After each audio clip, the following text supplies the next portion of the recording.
another arc in here. Okay, and again, this is something that's been around forever. But if you go to the dimension command and you want the outside to the outside or the inside to the inside, not center to center, hold the shift key down. Okay? And keep the shift key down until you actually place the dimension. Then you can let it go. And you can get that outside to outside or that inside to inside. These relations, when they first came out, that was kind of like the heads-up display thing. I think I spent a week looking for the option to turn them off. But they're actually kind of useful because you can select them and you can delete relations right from the screen. Okay, so I don't have to select this, find the relation up here and delete it. If I don't want that to be tangent anymore, I just delete that relation right on the screen.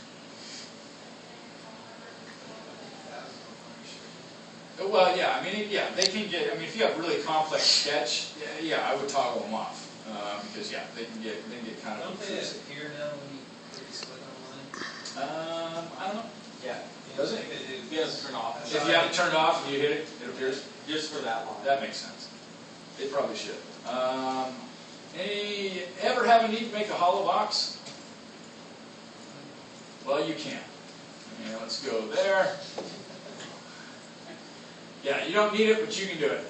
All right, and I'm going to create a feature. I'm going to create this as a thin feature, and this only works in one direction. Okay, but with a thin feature, I have an option here to cap the ends.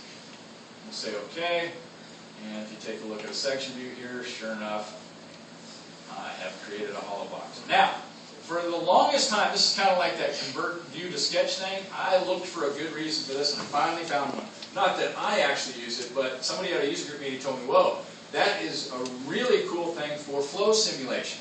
Okay? If you're running a flow simulation, you have to have some sort of enclosure around what you're trying to analyze. And this is a great way. I mean, all you have to do is project a plane over here somewhere way off and just create this hollow box, and you've got your enclosure to do your flow.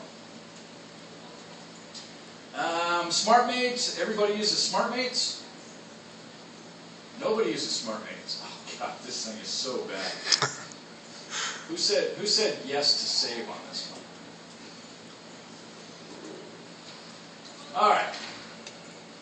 SmartMates. Let's make a copy of that. I just moved it, didn't I? So SmartMates, holding down the Alt key, okay, drag an edge to another edge, and I get two mates automatically.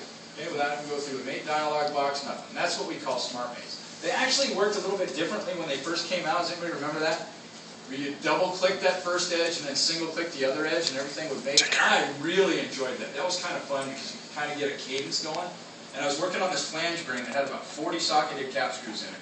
And I got done with all of those. I didn't even use a pattern. It was just so cool to use these SmartMate things. And then I closed that file out without saving it so I could do all 40 of them again.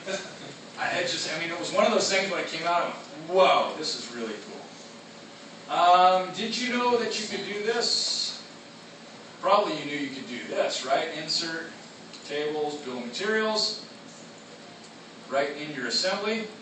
But did you know that you could insert tables title block?